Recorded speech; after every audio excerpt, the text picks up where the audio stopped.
Number 2, validate their feelings and concerns. Kids may have all sorts of reactions to the COVID-19. Some may be realistic, while others exaggerated. For example, if your child hasn't seen the grandparent in a long time and they want to see them, but they may have heard that older adults get sicker than younger individuals, you may need to be able to acknowledge this valid concern. But reassure them that you are keeping your distance to keep their grandparents safe and that it's okay to miss them. Alternatively, your child may be terrified to go outside and think that if they leave the house, they will get the virus. Again, take these feelings seriously, but then reassure them that if they wear their masks, wash their hands, and social distance, there is no need to worry about this.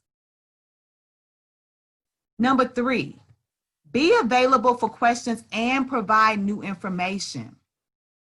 We don't know how long this outbreak is likely to last, so one conversation won't be enough. At first, your child's emotional reactions will outweigh their thoughts and concerns. As the outbreak continues and your kids get new information, they will need to talk again. Let them know that they can come to you at any time with questions or worries. It's also a good idea to have regular check-ins, as they may not approach you with their fears. When you update your kids with new information, don't assume that they fully understand everything you say. Ask them to explain things back to you in their own language. This is an excellent way to know if your kids understood what you meant. Number 4, practice what you preach.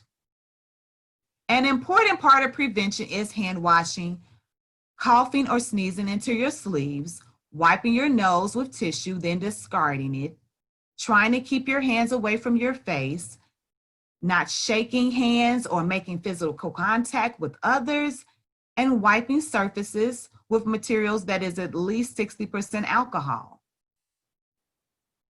Be sure to demonstrate these behaviors first so you can be an example. It's a great idea for you to wash your hands with your child singing happy birthday about 20 seconds so that they know what to do on their own. Wiping surfaces as a family after dinner helps everyone feel part of the prevention effort. Now, for older kids and teens, give alternatives to high fives or fist bumps, like elbow bumping, air high fives, or nodding. When you see your kids practicing good hygiene, praise them for it. Reinforce that they are not only taking care of themselves, but also helping to prevent the spread of germs to others. Number 5, provide reassurance. Your kids may worry about how you're going to get through this, especially for parents who have been laid off. But remind them of other situations in which they felt helpless and scared. Kids love family stories, and these narratives carry a lot of emotional weight.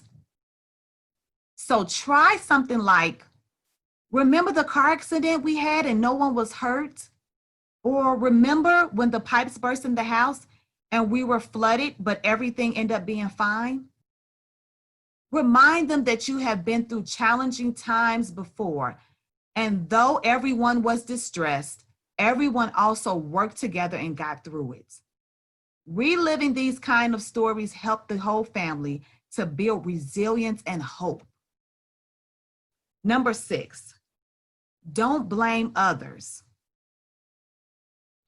In stressful times when we feel helpless, there's a tendency to blame someone or become more fearful, even when there is no evidence to support these reactions.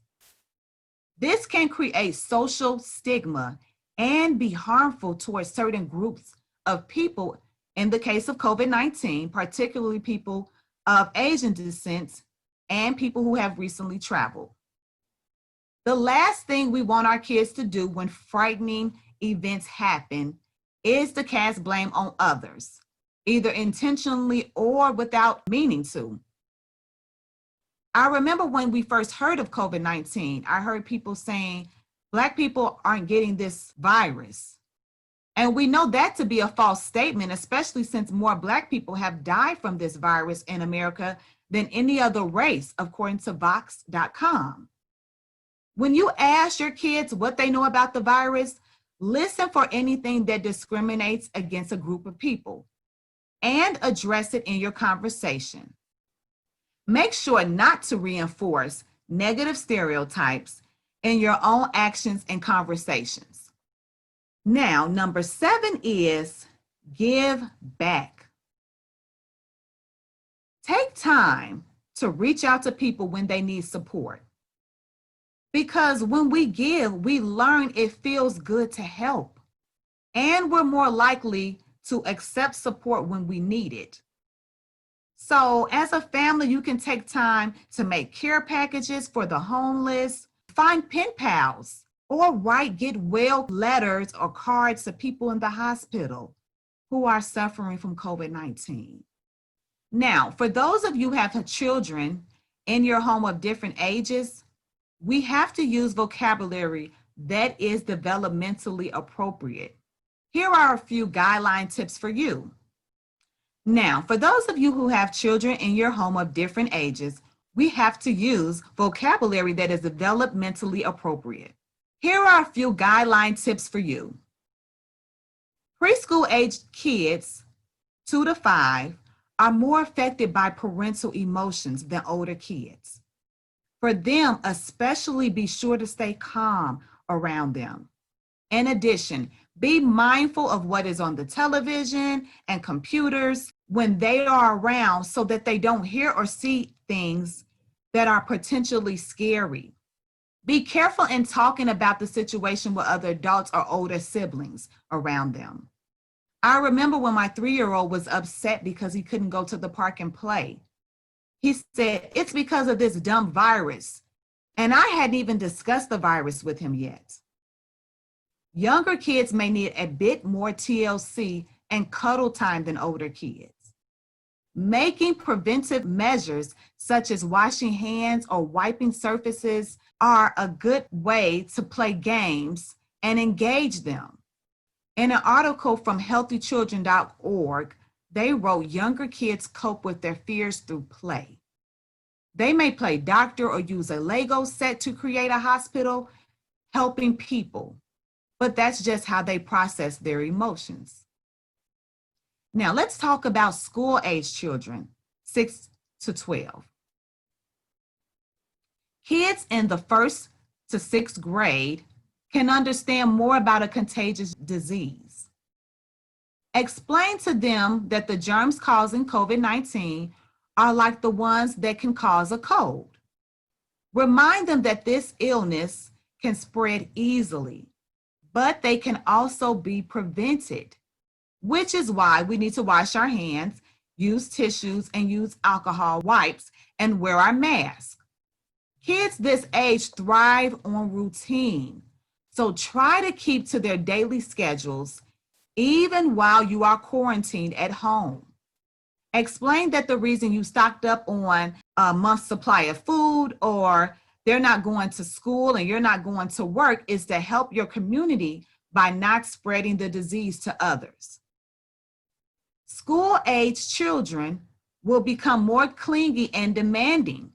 Such regression is a way of expressing fear. This is not the time to simply tell them to grow up, even if this behavior is frustrating. They may need more time with you. So read to them, watch a TV show together, draw or play with them.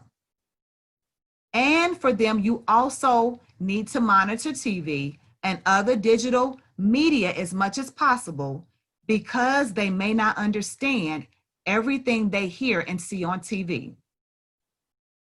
Adults young adults, ages 13 to 18, they have likely heard a lot about COVID-19 and its potential dangers.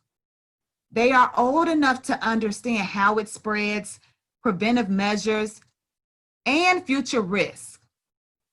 Have open conversations, beginning with open questions about what they know, what they are worried about, and how they are feeling. Kids this age are mature enough to watch the news with you or go online and explore trusted sites to learn more about the disease. Sit with them while viewing and have conversations about what they see and read and how the illness may impact their lives. Teens and young adults may help you shop also for supplies or play with younger siblings, prepare meals, and do other tasks to prepare for possible quarantine, which can make them feel like they're being really, helpful, and they really are. Including them in the effort to protect the family helps them feel valued, and this empowerment lessens the anxiety. So in closing, no one knows at this point when COVID-19 will be gone or when the next lockdown will happen. Living with this uncertainty is not easy. However, we can help each other become more resilient, emotionally stable, and as physically protected as possible through a carefully planned means of engaging with our kids in this time of crisis. So I want to encourage you to use these tips, and I hope they help you inside and outside of the pandemic. Thank you.